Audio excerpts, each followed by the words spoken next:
Madame, Monsieur, chers amis, je vais commencer par m'adresser aux anciens combattants et à leurs familles pour les assurer que nous serons ensemble par la pensée lors de la cérémonie du 8 mai.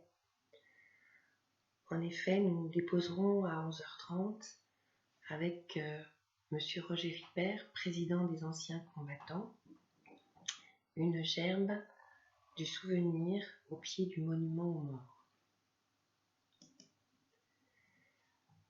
Cette cérémonie qui se déroulera cette année sans public et sans rassemblement reste un moment important de notre histoire et je sais pouvoir compter sur vous pour pavoiser vos maisons aux couleurs nationales comme l'a souhaité le président de la République. Je voudrais également m'adresser à celles et ceux qui depuis toutes ces semaines contribuent avec bienveillance et courage à soigner, accompagner, protéger. Dans notre commune, la réserve civile communale réalise une mission remarquable. Chaque jour, je peux témoigner de ce que tous nos volontaires font ensemble. Les ateliers mémoire ont pu reprendre, merci à André, Tony et Henriette. Les animations de la semaine, elles aussi, ont trouvé leur place, merci à Gérald, Lauriel, Véronique, Ella, Manon, Florence et à toutes les associations pour leur talent et leur générosité. Je voudrais bien sûr m'adresser plus particulièrement cette semaine aux parents et à nos familles qui s'interrogent sur la réouverture de l'école qui pourrait se faire à partir du mardi 12 mai. Cette rentrée scolaire sera progressive sur les prochaines semaines. Les enfants prioritaires continueront bien sûr d'être accueillis et dans un premier temps, les enfants de CP, grande section et de CM2. Les effectifs par classe seront limités. La semaine sera organisée en 2 périodes. Vous savez que le choix ou la décision revient aux familles. Je crois avoir compris que la directrice allait contacter nos familles pour connaître le nombre d'enfants qui reviendraient à l'école la semaine prochaine. Mais j'ai demandé à la directrice de l'école et aux services municipaux de nous rencontrer dès ce lundi 4 mai. L'organisation de cette rentrée exige en effet, à mon sens, un dialogue ouvert et réaliste sur plusieurs points. Les mesures sanitaires, l'accueil des enfants et des parents, la gestion des services périscolaires, et la gestion des repas. Les représentants des parents d'élèves que je remercie d'avoir réalisé un premier sondage auprès de nos familles seront bien sûr présents à cette réunion.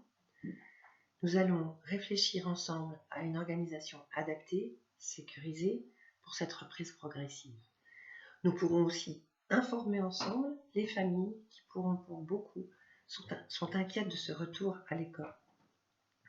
À partir du 11 mai, ce sont aussi les crèches et les centres de loisirs de notre communauté de communes qui vont être réouverts aux enfants. L'accueil des enfants se fera en particulier pour les familles prioritaires et en plus petit nombre. Je vous invite donc à contacter notre communauté de communes pour toutes les informations utiles. Cette semaine va commencer aussi notre distribution de masques. Ce sont des masques tout public, ils sont en tissu, lavables, réutilisables.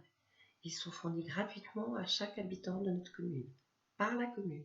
Ce sont les volontaires de la réserve civile communale qui vous les apporteront chez vous, probablement dans la journée du 8 mai, mais nous vous le confirmerons bien sûr. Je vous remercie de nouveau de votre patience, de votre courage, de votre civisme dans cette situation de crise qui nous touche tous. Nous allons avancer ensemble, faire en sorte que nos services municipaux puissent progressivement réouvrir au public comme le supposerait la sortie du confinement, mais tout cela se travaille et tout cela ne peut pas se faire dans l'improvisation et cela dans l'intérêt de tous. Toutes ces actions s'inscriront aussi dans les consignes de l'État, du ministre de la Santé, qui reste aujourd'hui encore très prudent sur les étapes du déconfinement. Mais aujourd'hui, comme demain, vous pouvez compter sur nous, vous pouvez compter sur notre commune. Prenez soin de vous. Prenez soin de vos proches et je vous dis à très bientôt.